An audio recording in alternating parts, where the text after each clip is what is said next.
No que diz ao comportamento do homem, o silêncio destrói e a fala cria, constrói.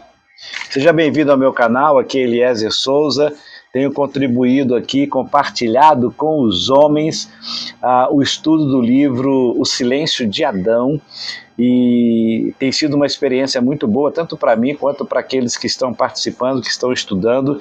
Nós temos crescido com isso, e uma das coisas que está bem visível aos nossos olhos é que quando o homem que deveria partir para a escuridão, para a confusão, para aquilo que aquela situação que ele não sabe o que fazer, e aí ele precisa depender completamente de Deus. Quando ele não parte para cima e fica em silêncio, é mais destrutivo do que falar à escuridão.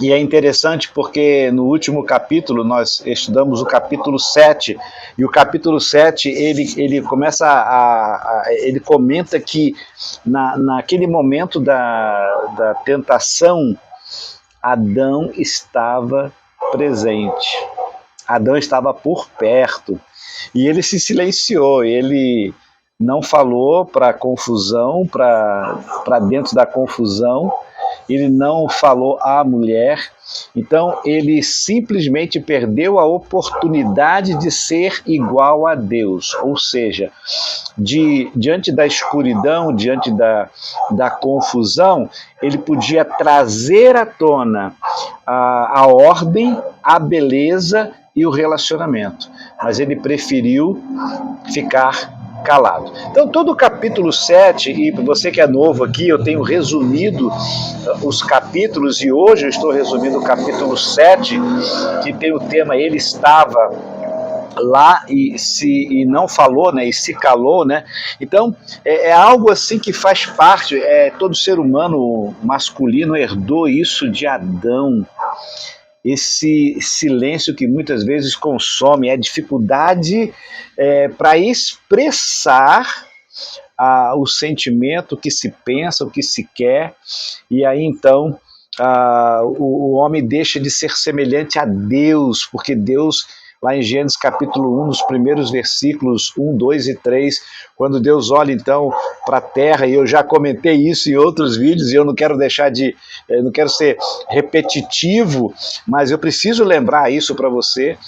Nós somos a semelhança de Deus, e quando tem uma situação, um problema, um caos, uma dor, algo diante de nós, nós homens temos a capacidade em Deus de partir para cima, de resolver, de falar, de trazer ordem, de trazer beleza e de trazer o relacionamento, o bom relacionamento para aquilo ser resolvido. Então, capítulo 7 fala basicamente desse problema do homem de se abrir, desse problema do homem de compartilhar aquilo diante de uma situação difícil, compartilhar o que é necessário. Ele fala de 4 coisas, mais ou menos assim. Eu não vou detalhar aqui porque a intenção do vídeo é realmente o resumo, mas ele detalha 4 razões porque ele acredita que Adão estava presente. Então a primeira razão, o seu silêncio encaixa no contexto de Gênesis 1, 2 e 3, você observando esses 3 capítulos, você vai ver ali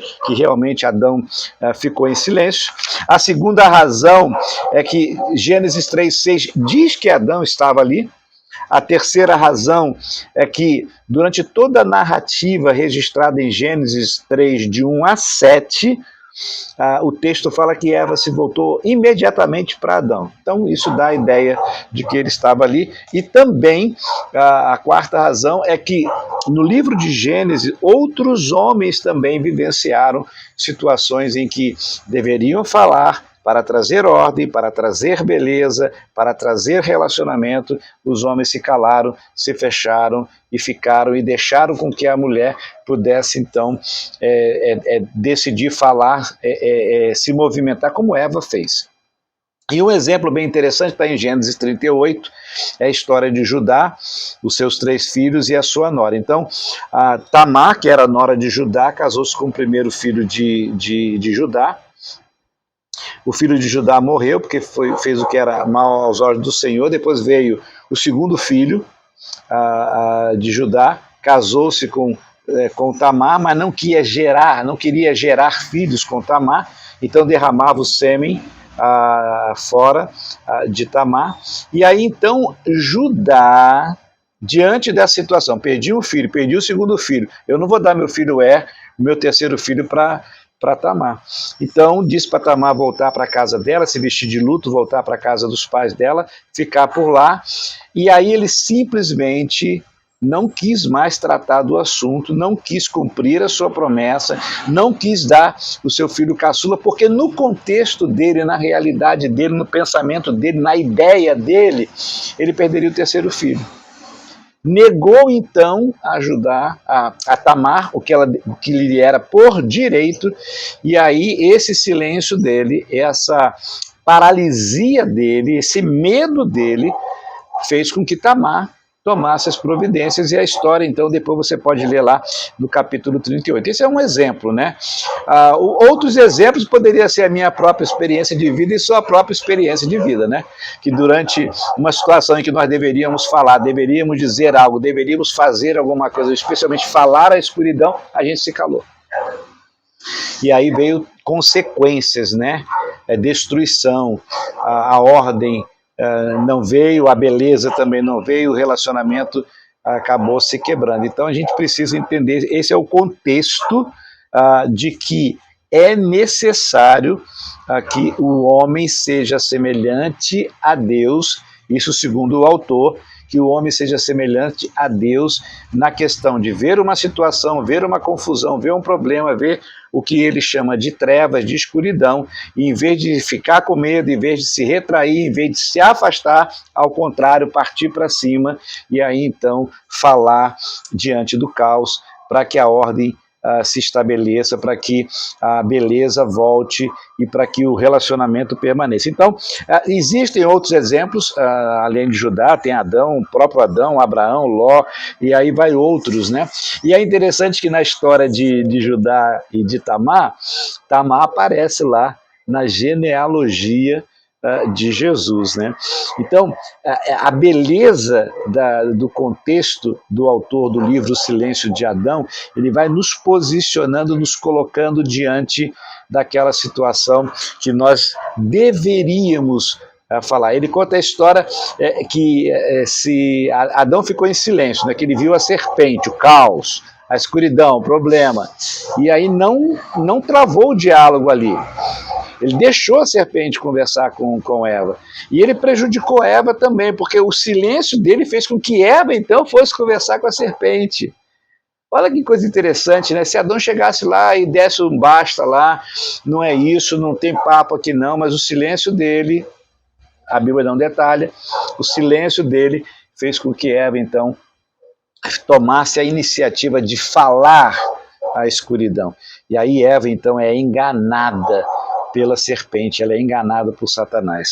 Então, é muito importante esse capítulo 7, ele fecha a primeira parte do livro. Depois eu vou gravar um vídeo só com o resumo da primeira parte. Na sequência eu gravo ainda hoje, talvez, ou amanhã, já vai estar disponível aqui no canal essa sequência. Mas eu quero destacar mais duas coisas do capítulo 7. Adão se calou. Então ele se calou diante da serpente, ele se calou para Eva, e com isso trouxe destruição para Eva, sua esposa, para ele e para toda a humanidade, né? Graças a Jesus, veio Jesus. Se por o primeiro Adão o pecado entrou no mundo, por Jesus veio a vivificação, veio a redenção, a salvação, e nós damos graças a Deus por isso. Então, homens, presta atenção, o silêncio onde nós deveríamos falar para trazer a beleza, a ordem e o relacionamento, o silêncio destrói. A fala constrói. E nós precisamos entender que nesses momentos, mesmo com medo, a nossa dependência precisa ser de Deus. E quando nos recusamos a entrar no caos de nossas vidas, dos nossos relacionamentos, e nos recusamos a falar, nós perdemos uma grande oportunidade de sermos semelhantes a Jesus. de nos parecermos mais com Deus, de expressarmos a semelhança que temos do Criador. Então, o nosso silêncio destrói, a nossa fala cria. Aí o meu desejo é que você seja um homem que esteja presente, mas que também, ao estar presente, fale. Ao estar presente na escuridão, na confusão, em alguma situação difícil, em algum problema, não se omita, fale. E em terceiro lugar, que você possa fazer algo do nada, você não tem condições, você não sabe o que fazer, é a hora de clamar, é a hora de pedir a Deus, é a hora de ir para o Senhor e pedir: Senhor, não sei o que fazer nessa situação, mas eu quero agir de acordo com a tua vontade. Me ajude, Senhor. Eu tenho certeza que Deus vai lá e vai ajudar você. Então, homem, não fuja, não fuja. É uma tendência, não fuja. Parta para cima. Dê a sua opinião, fale o que você precisa falar. Isso é ser semelhante a Cristo. Que Deus abençoe você. No próximo sábado agora, dia 27, nós teremos mais um encontro dos homens aqui na nossa igreja, e aí então, na semana que vem eu trago o resumo do capítulo 8. Mas antes disso, eu vou estar compartilhando aí o resumo da primeira parte. Se você ainda não é inscrito aqui no meu canal, se inscreva. Se você gostou desse vídeo, deixa o seu joinha. A plataforma precisa entender que esse vídeo que eu estou passando, ele é relevante, ele é importante, e se você curtir, se você compartilhar, ele vai jogar isso para outras pessoas, e aí então você pode então ajudar mais homens a entender esse processo de falar a escuridão. Grande abraço, Deus abençoe e fique com Jesus.